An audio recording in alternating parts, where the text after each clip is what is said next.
وعلیکم السلام ورحمۃ اللہ وبرکاتہ۔ محترم بھائی نے یہ پوسٹ بھیجی ہے، مسجد میں شعر و شاعری۔ عبداللہ بن عمر بن عاص رضی اللہ عنہما سے روایت ہے کہ نبی کریم صلی اللہ علیہ وسلم نے مسجد میں اشعار پڑھنے سے منع فرمایا۔ نسائی 716۔ جی محترم بھائی، یہ روایت سنن نسائی کے اندر موجود ہے، ترمذی میں بھی، صحیح ابن خزیمہ کے اندر بھی، اور بھی کتابوں میں۔ جی تو یہ روایت تو ثابت ہے، روایت ٹھیک ہے۔ یہ یاد رکھنا جو سند کے اندر ابن اجلان کی تدریس ہے، تو سنن کبریٰ بہقی حدیث نمبر 4348 نمبر پر جی جو ہے نا، اس نے سما کی صراحت کر دی ہے ابن اجلان نے، وہاں سما موجود ہے۔ جی زیادہ تدریس والا نقص ختم، تو سند اس کی انشاءاللہ حسن ثابت ہے۔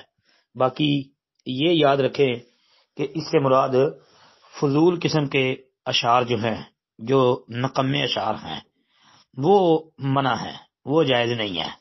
اب باقی جو ہے نا، نبی کریم صلی اللہ علیہ وسلم کی شان، عظمت، مقام، یا آپ علیہ الصلوۃ والسلام کی شان میں اور دشمنان اسلام کی مذمت میں جو اشعار ہے وہ ثابت ہے۔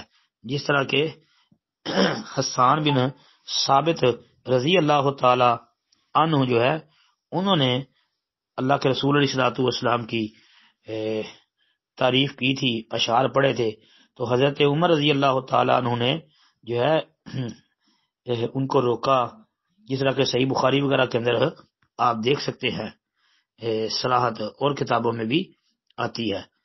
تو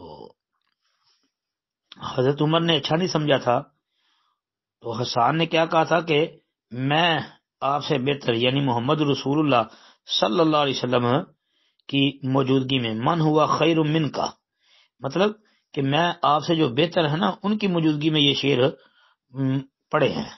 تو وہ اللہ کے رسول علیہ الصلوۃ والسلام کی شان اور دشمنوں کی جو ہے وہ مذمت میں انہوں نے جو پڑھا تھا، تو کیا کہا تھا، اللہم ایدہ بروح القدس۔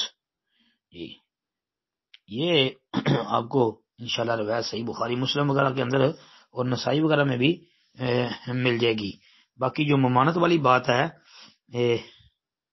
وہ بھائی جو غلط اشعار ہے نا، مذموم قسم کے، اب وہ درست نہیں ہے۔ اس کے لیے آپ ائمہ محدثین کو بھی پڑھ کے دیکھیں، مطلب امام نووی رحمۃ اللہ نے المجموع شرح المہذب جلد 2 صفحہ 177 پر جو اس پر تبصرہ لکھا ہے، اس کو بھی سامنے رکھیں، اور نسائی وہی روایت کو انہوں نے، یہ جو آپ نے بھیجی ہے، اس کو جو ہے انہوں نے حسن بھی کہا ہے۔ تو بہرحال یہ آپ سامنے رکھیں، انشاءاللہ فائدہ ہوگا۔ السلام علیکم ورحمۃ اللہ وبرکاتہ۔